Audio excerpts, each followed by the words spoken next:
Cyber law, ये शब्द हम सब ने सुना है ना? पर क्या हम सच में जानते हैं कि इसका मतलब क्या है? चलिए आज इसी डिजिटल दुनिया के कुछ सबसे बड़े मिथकों को तोड़ते हैं और देखते हैं कि सच्चाई क्या है।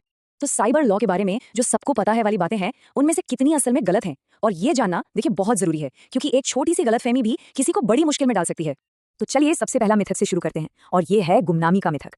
मतलब ये जो सोच है कि वीपीएन इस्तेमाल करने से कोई ऑनलाइन दुनिया का इनविजिबल मैन बन जाता है, क्या ये सच है?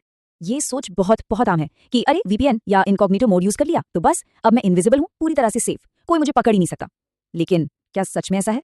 तो देखिए मिथक तो यही है कि वीपीएन या इनकॉग्निटो मोड आपको ऑनलाइन दुनिया में पूरी तरह से गायब कर देता है। लेकिन हकीकत ये है कि वीपीएन आपका आईपी एड्रेस तो छिपाता है, हाँ, पर ये आपको कानून से ऊपर नहीं बना देता। इसको ऐसे समझते हैं, ठीक है, मान लीजिए वीपीएन आपकी गाड़ी की नंबर प्लेट पर एक पर्दा डाल देता है, लेकिन इसका मतलब ये तो नहीं कि गाड़ी चलाने वाले की जिम्मेदारी ही खत्म हो गई। ठीक वैसे ही ऑनलाइन दुनिया में भी हर एक्शन की जिम्मेदारी आखिरकार यूजर की ही होती है। अच्छा, अब आते हैं दूसरे मिथक पर, जो कहीं ना कहीं पहले वाले से ही जुड़ा हुआ है, इम्यूनिटी का मिथक। मतलब ये सोचना कि अगर कोई ऑनलाइन कुछ बड़ा या कमर्शियल काम नहीं कर रहा तो कानून उस पर लागू ही नहीं होता।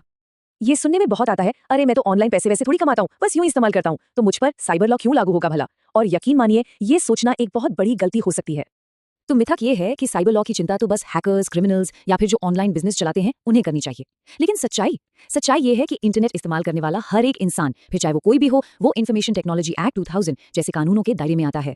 और ये कानून सिर्फ बड़ी बड़ी बातों के लिए नहीं है, सोशल मीडिया इस्तेमाल करने वाले हर रोज के यूजर्स पर भी लागू होते हैं। डेटा, प्राइवेसी, इन सब पर बने नियम। मतलब एक सिंपल सा सोशल मीडिया पोस्ट या कमेंट भी कानूनी दायरे में आ सकता है, भले ही इरादा कुछ भी रहा हो। आपके ऑनलाइन एक्शन मैटर करते हैं। ठीक है, अब आते हैं हमारे तीसरे और आखिरी मिथक पर, और ये आज के जमाने का सबसे बड़ा सवाल है, ये धारणा कि हमारे कानून इतने पुराने हो चुके हैं कि एआई और डीप फेक जैसी मॉडर्न टेक्नोलॉजी के सामने वो बेअसर है। अक्सर लोग कहते हैं कानून तो बहुत पुराने हैं, वो एआई और डीप फेक्स जैसी नई नई चीजों को कैसे हैंडल करेंगे? तो सवाल ये है कि क्या हमारे लीगल सिस्टम्स सच में टेक्नोलॉजी से इतने पीछे छूट गए हैं? यहाँ भी मिथक और हकीकत में फर्क है। माना कि मौजूदा कानून एआई और डीपफेक्स जैसी नई टेक्नोलॉजी से चैलेंज तो हो रहे हैं, इसमें कोई शक नहीं, लेकिन हकीकत यह है कि रेगुलेटरी मोमेंटम बढ़ रहा है। मतलब इन नई टेक्नोलॉजीज को एड्रेस करने की कोशिशें तेज हो रही हैं। जैसे भारत में ही मौजूदा फ्रेमवर्क को नई तकनीक से चुनौती मिल रही है, लेकिन इसको लेकर रेगुलेटरी बातचीत बढ़ रही है। हाल की रिपोर्ट्स ने एआई और डीपफेक रेगुलेशंस में जो गैप्स हैं उन्हें साफ साफ बताया है। तो कुल मिलाकर ये कह सकते हैं कि लीगल लैंडस्केप अभी एक एवोल्यूशन के दौर से गुजर रहा है, ये रुका हुआ नहीं है। तो इन मिथकों को एक तरफ रखने के बाद जो हकीकत सामने आती है उसे हम 3 कोर प्रिंसिपल्स में समझ सकते हैं।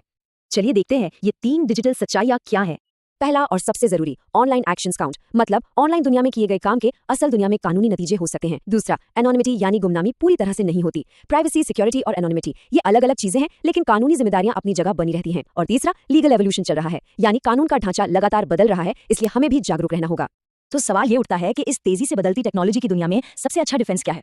खुद को बचाने का सबसे सही तरीका क्या हो सकता है? साइबर लॉ की दुनिया में हो रहे बदलावों से अपडेटेड रहने के लिए और अपनी डिजिटल मौजूदगी को सुरक्षित रखने के लिए CRGCL की वेबसाइट जरूर विजिट करें, क्योंकि याद रखिए इस दौर में नॉलेज ही सबसे बड़ा डिफेंस है।